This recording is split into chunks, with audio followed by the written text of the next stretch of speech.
Like, has anyone ever seen an episode of Law & Order SVU? Olivia Benson routinely has to yell at people to get access to security cameras with her badge. How? As a therapist who's wearing flip-flops, is she getting access to the security camera footage to figure out where her Okay, hi everybody. Thanks for coming. My name's Nikki. I'm a therapist. We talk about therapist-y things on this channel. If you like therapist-y or mental health things, you should subscribe because we talk about it a lot. I just spit all over my mouth. We are talking about private practice today. I have seen a couple of you request this in the comments. I've actually never watched this show, despite being an avid consumer of Grey's Anatomy. I knew that this was a spinoff, but had just never really watched it because I just honestly was not that interested. But y'all asked me to watch it, and like, what a wild ride it has been. So we are reacting to Violet, who is the therapist in this show. This is literally season 1, episode 1. When I tell you that this episode knocked me on my ass, I was so surprised. We watched this and I was very on the fence. I was like, what are these people on about? I don't know. And then I watched this and I was like, oh my god, I can't not talk about this. So we're talking about it. It's a bloodbath. Buckle up. Definitely like get a snack and like a drink and like let's into this. Also, the video, the like footage of this is gonna be like a little bit weird. We had to grayscale this out and like speed it up a teeny tiny bit because Disney, of all people, copyright claimed this and not like took my monetization, but like took it down. So like straight up won't let me use this footage in a video without us like severely altering it. So I'm sorry, I know it's not the best. So that's that. All right, here we go. Violet is a psychiatrist and she's incredible, grounded, strong. Hello? Hello? Violet, you have to stop calling here. I'm married now.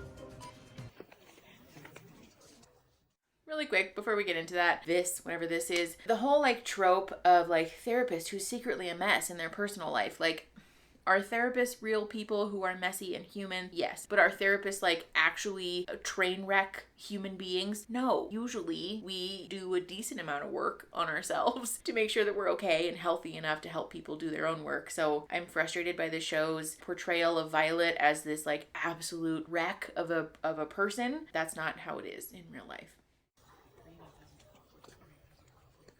Jenny? She's been counting the towels for over an hour. You know this lady? Yes, I do. 2 HIPAA violations in like 15 seconds. What the hell happened to her?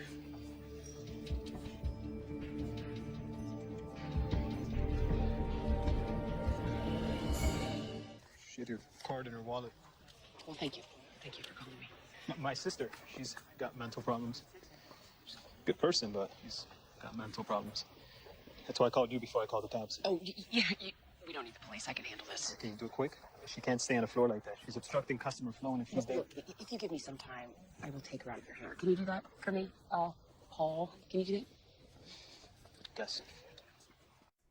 Okay, so first of all, most therapists, not all, but most therapists don't do crisis calls like this. I am very clear with my clients that if you are outside of your 50-minute session with me and the shit hits the fan, do not call me. I don't provide crisis services. I'm not equipped to provide crisis services. That's not what we do here. If that's the case and you are in immediate danger, you call 911 or you call the crisis response center, you call the police department, not me. Call your emergency contact, call anybody but me, because this is like a specialized type of service that you have to have specific training, or not have to, but you should have specific training to provide. But it also puts a therapist in a weird spot because, first of all, you essentially have to be on call 24/7, which is not the life I'm trying to live. But second of all, is like kind of sketchy in terms of HIPAA. So this person apparently was at the store and then something triggering or upsetting happened and they're having an incident. And Violet is now just taking time out of her Saturday to show up at the department store and just like doxed this person to everyone standing in this like weird Macy's type of environment. Like, I don't know what the previous arrangement is here, but you can't do that. You're not allowed to do that. We've talked about confidentiality on the channel before, and we'll link that up here. But if you are not aware, therapists are not allowed to even acknowledge the identity of their clients, but we especially are not allowed to share private health information without the client's consent. So if I run into a client in public, I can't be like, hey, how's it going? That's not allowed, because then that puts that client in a weird spot where like anyone that they're with is going to go, who's that? And now they have to go, oh, well, that's my therapist. That's not okay. Also, usually I'm with my husband, and so my husband would be like, who's that? That's not a friend that I know. So that pretty immediately outs that person as a client of mine, which is fucking illegal. So all around, not allowed, don't recommend. This is a very strange arrangement.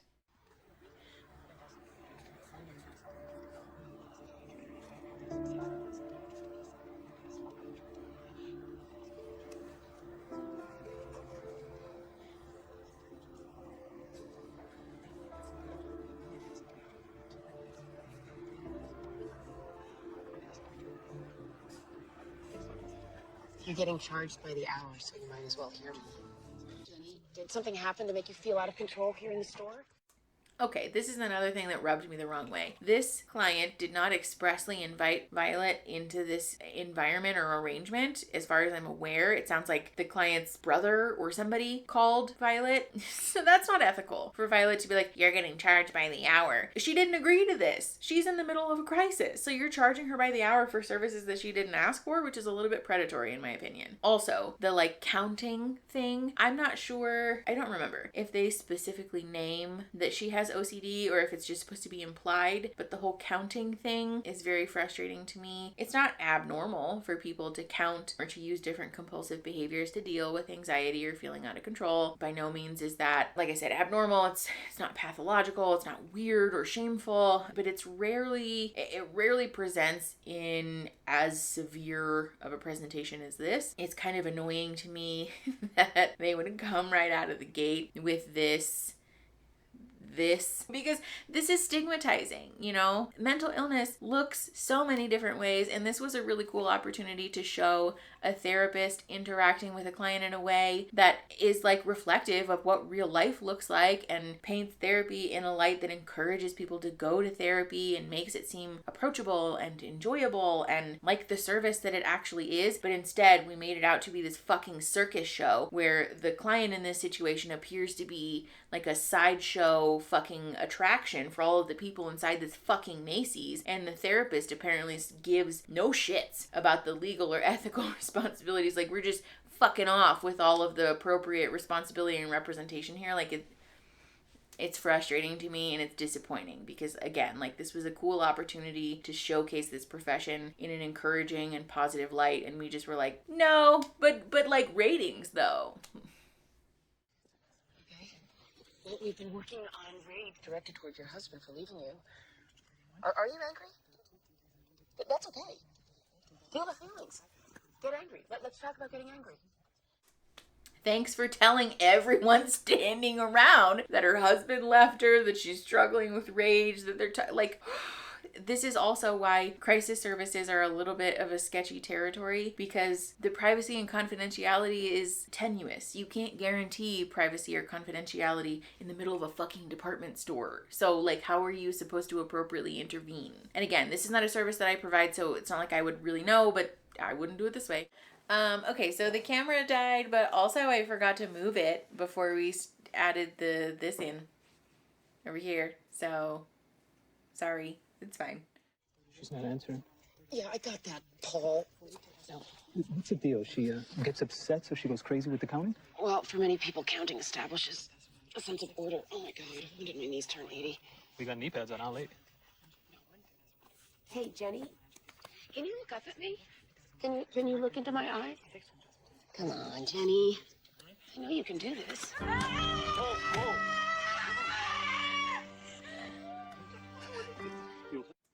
So, first of all, it's not appropriate to have bystanders, even if this person is a friend or family member of the client, to be participating in her treatment, especially if we don't have a signed consent form, not allowed. But second of all, again, why are we painting this person who's in the middle of a crisis as if she is an unhinged, unsafe person?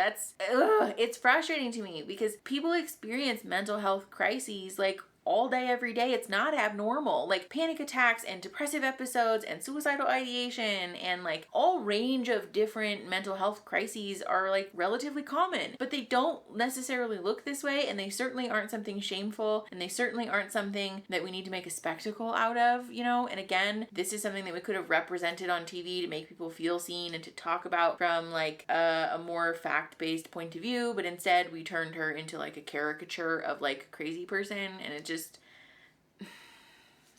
He's the manager at that store. So that's not his sister. No. Oh my That's the god. manager at the store. I thought it was his sister. No, he found her card. He found Violet's card in her purse when she started counting. That's even worse. Yeah. So he's just the straight up manager. Yeah. He doesn't even fucking know her. Oh my god. Does Shonda hate therapists? I really, like, we'll talk about it later. Yes, that's fine. Yes.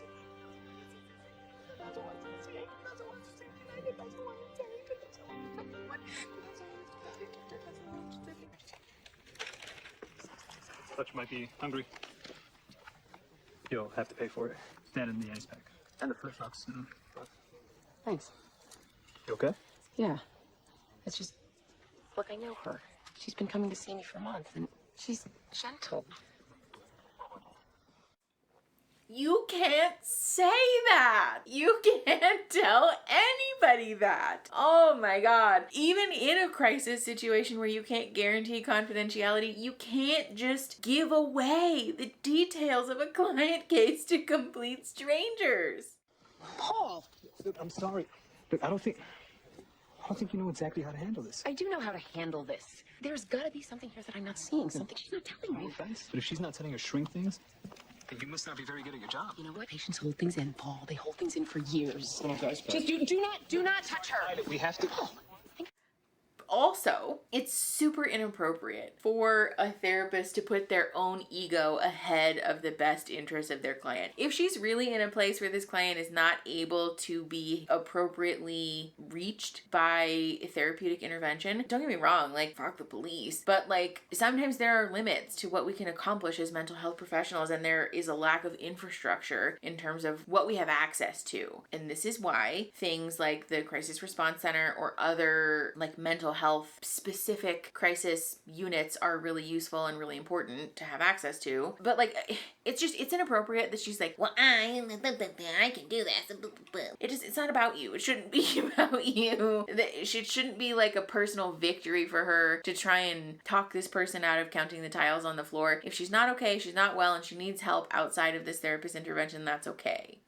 Your sister, please. You know, I'm working here, Cooper. Joke, look, y'all told me you were here. I just thought I'd come by, see if you needed any help. Oh, I don't need any help, okay? And you know what? You got in your car, you drove all the way down here to see if I was still mad at you. Who is the stalker now? Let's just all settle down. I'm sorry, I gotta let him take her. If she gets violent with you again, we're gonna have... She got violent with you. Just look at people. Not now, Cooper. This is a psychiatric emergency. I can handle this. I can stabilize her. Just give me a minute and give me backup if I need it. I just feel... If I knew how it started or where she was when it happened. So, how do you figure out how it started? You have security cameras, don't you? Camera show her on this aisle. She stopped. Next thing, she's looking at the floor. Maybe some kind. Can we just talk about how no one in their fucking right mind would give a random Joe Schmo on the street access to their security cameras? Like, has anyone ever seen an episode of Law & Order SVU? Olivia Benson routinely has to yell at people to get access to security cameras with her badge. How? As a therapist who's wearing flip-flops, is she getting access to the security camera footage to figure out where her unrealistic, but also wholly inappropriate. Especially like from a legal perspective, this is private property. You as like a therapist and a clinician, like you don't have the authority to tell the business owner and the police to fuck off. Like, I'm busy here, I'm doing therapy things. Like, no, that's not how it works. That's not allowed, inappropriate, not helpful to your client. This is purely an ego thing at this point. Camping accident, something traumatic? Or maybe, you know, this guy, he works here? He told me that marshmallow gets so hot, it sticks like napalm. It's not that bad, I guess. Not bad enough for tile counting. Animals at the lake. What are we looking for? Stop talking so I can think. Something in the ad. That's what triggered her. She said, enhance.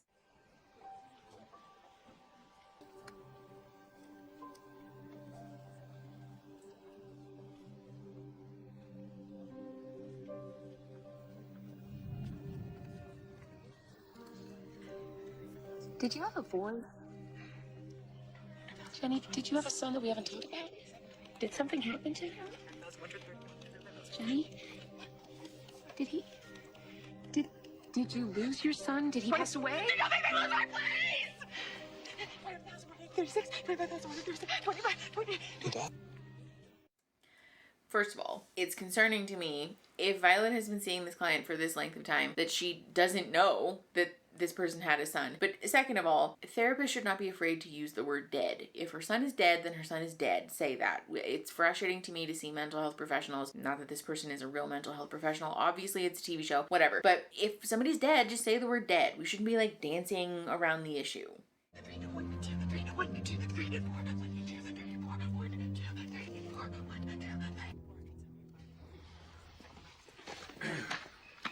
His name is Will.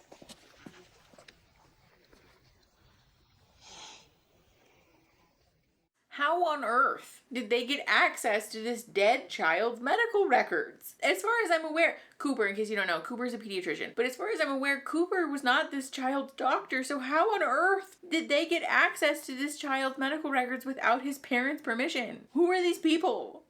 Hey, Paul, do you think you could clear out this area for a little while? For Jenny? I could do that for Jenny.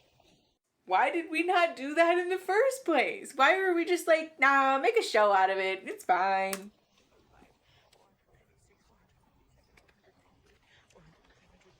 Jenny? This is Dr. Friedman. He's a pediatrician. And he's my friend. Hi. And he also doesn't have signed informed consent, so he can't treat her. I have Will's file here. Whose medical records he should not have access to. Says he was suffering from double vision when you brought him in. He was 10. Diagnosed with a brainstem glioma. Is that something they could have caught earlier? No, they got it early, but because of the location of the tumor in the brain, it was inoperable. So Will started chemo and radiation, and the tumor responded at first, but then Will developed kidney failure. Well, that happens with chemo a lot. At that point, you and your husband decided to stop treatment. Is that right, Jenny? Making that choice. A lot of people aren't strong enough to do that. These tumors don't quit. Treatment makes kids so sick they can't do anything. And he didn't come back to the hospital for a few months. Did you go away? To the lake?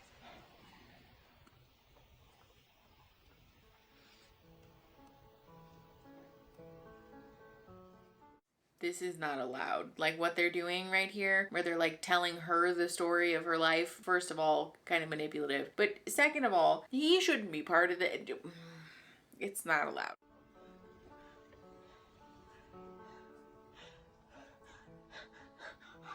We all went together.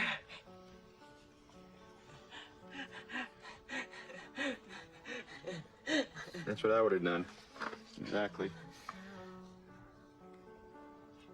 He came back to the hospital. Will was having trouble speaking, but his spirits were high. His spirits were good. Sounds like he was a great kid. Yes, it does. And then? He went into a coma. We made him comfortable. Made sure everyone had a chance to say goodbye. And on the 16th, 5:13 a.m., he took him off the machines. And it says you held him and he breathed on his own for over 4 hours. I know that this is supposed to be touching, but it's just mortifying. Because again, we can't guarantee privacy or confidentiality in this environment, and they're reading this child's medical records for the entire world to hear. But they're also subjecting this person to the details of something that clearly is incredibly traumatic, and we can't predict how they're going to respond to that. They also haven't consented for this other person to be part of their treatment in the middle of a fucking department store. Like, just, ooh, not okay. That was hard. Holding him like that for all that time. Also, what the hell have they been talking about in therapy for 3 months when she didn't know any of this? Well, he had the most aggressive kind of brain cancer that a kid can have. You didn't make it happen. And there's no cure. Only the choice in how you're gonna ride it out. You did everything a great mom could do. So, no matter how you second guess yourself or what your head tells you, you didn't let your son down. You did not let your son down. Okay, this is the other thing that I wanted to talk about. First of all, it's not appropriate for Cooper or Violet to be getting emotional here. If you can't trudge through people's traumatic memories and their shit without getting emotional, you have some work to do. We have to remain objective and keep that safe distance so that we can stay neutral to help people do the work, because you can't be getting in the shit with people. That's just not helpful to anyone. But second of all, the like reassurance that she's offering this person, I understand why this is like a tendency and it seems to make sense, but this is not helpful to people because we don't know that. We can't be sure that she did everything the right way, and we can't be 100% positive that she made every single right decision at every single perfect moment all the way through her son's cancer journey. That's also not the point. First of all, we don't know that that's true. But second of all, even if that were true, we're setting up the dynamic then that she's only allowed to like forgive herself for her son's death because she did it the right way. Even if she had done it the wrong way, or she hadn't caught it early enough, or she had done the wrong treatment or made the wrong decisions or refused treatment or whatever, she still deserves to grieve the death of her son. She still deserves to, you know, have an emotional reaction and like move through this grieving process however that works for her. So this like reassurance thing that's going on here is not helpful. The point is not to reassure people that they did everything perfectly. The point is to help people with sitting in that uncertainty. We don't know. Maybe she made the right decision and maybe she didn't, but we know that she made an effort and that she was a present mom and she tried, and that she is doing the best that she can with the emotions that she has now, and that it's okay. She is allowed to feel how she feels, and this is an unavoidable thing that happened, and it's okay. The point is not to only give people permission to have emotions or, you know, to feel fucked up about it when they've done something the right way. That's counterintuitive and it sets people up for failure, and it's also contraindicated in the research, and you can tell that we didn't really do a lot of research about how to portray a therapist appropriately. There's only 6 seconds left and I'll spare you. This shit is wild. This show is filled with inaccurate and offensive portrayals of therapy and therapists. There seems to be no understanding for HIPAA generally in this show, but especially for therapeutic codes of ethics and things like that. So we'll probably continue to talk about this. Thank you to those of you who recommended this in the comments. I had no idea what we were missing. So we'll continue to talk about it. In case anyone was wondering, this is very much not what therapy should look like and very much not how therapists should conduct themselves in public. So please don't use this as a reference for what therapists will treat you like or how they will behave, because that's not it. So this was fun. I hope that you guys enjoyed this. If you did like this, like the video and subscribe to the channel. We have therapist react style content like this. We also do fun educational stuff, so I'd love to have you stay and be part of our little family, and share the video to help the channel grow and to help each other grow. And I will see you guys next Saturday. Okay, bye.